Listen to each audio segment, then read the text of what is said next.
Hello mga nanay. This is Nanay D, mother of two. At ngayon nga po, meron ako ditong 200 piso.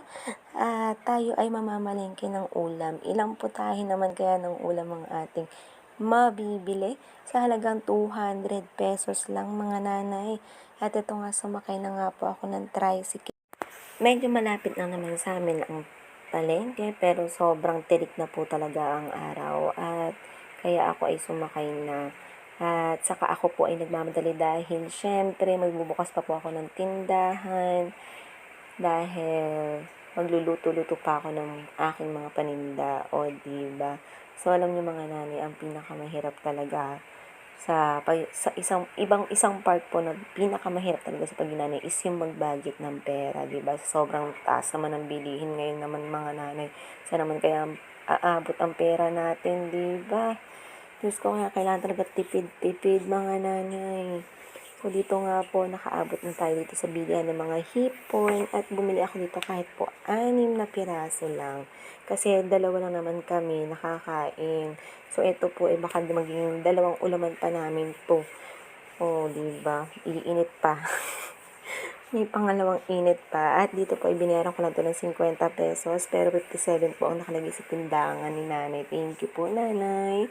At dito nga ay binigyan ako dito ni nanay ng halagang 10 pisong sitaw lang. Kasi sabi ko, dalawa lang po kami. Eh, madami po masyado yung 20 pesos. Baka po pwede po makaamot. So, ito nga, pinabigyan ako ni nanay. Yung kalabasa po is 15 pesos lang po. O, diba? May 25 pesos na tayo sa gulay.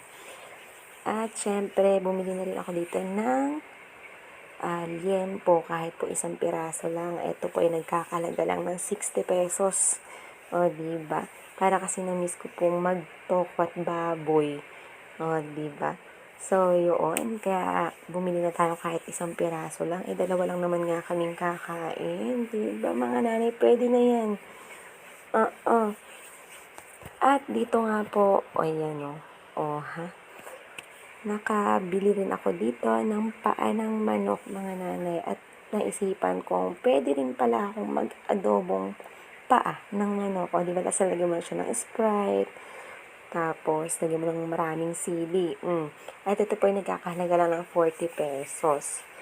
So, marami na po yan. Pwedeng dalawang ulaman na rin namin yan. Papainit na lang. At dito po, nakabili na po ako dito ng isang buong tokwa sa halagang 28 pesos. Yung kalahati po niya ng isasama ko sa tokwa at baboy, at yung kalahati po niyan ay lalagyan na lang natin yan ng oyster. Diba? Oyster sauce. Lagyan lang natin yan. Pwede na yun. Ulam din yun.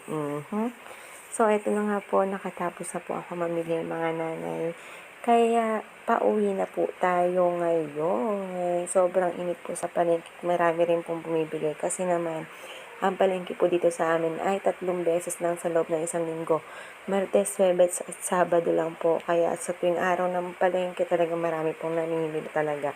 So, ito na nga po. Nalinis ko na yung paa ng manok pang adobo. Ay, ito ang ating kalabasa at sitaw. Meron din tayo ng liempo at nakahingi po ako ng sili. Meron din tayo, ayan, nalinis ka na rin po natin dyan yung hipon at yung tokwa. Ayan. So, sa halagang 200 po, tayo ay nakabili ng pang-4 na putahing ulam. 4 na putahing ulam sa halagang 200 pesos. O, diba? Sulit na po ang 200 pesos sa ating mga nanay. So, baka po sa ibang mag-iisip sila, ay, ba't wala namang gata? Eh, kasi po nasa probinsya naman po kami. Pwede naman po ako manghingi na lang ng nyog sa kapitbahay. O kaya sa biyanan ko, o, diba? Pwede na yun. Kaya libre na po ang gata dito sa amin. So, yun lang po mga nanay.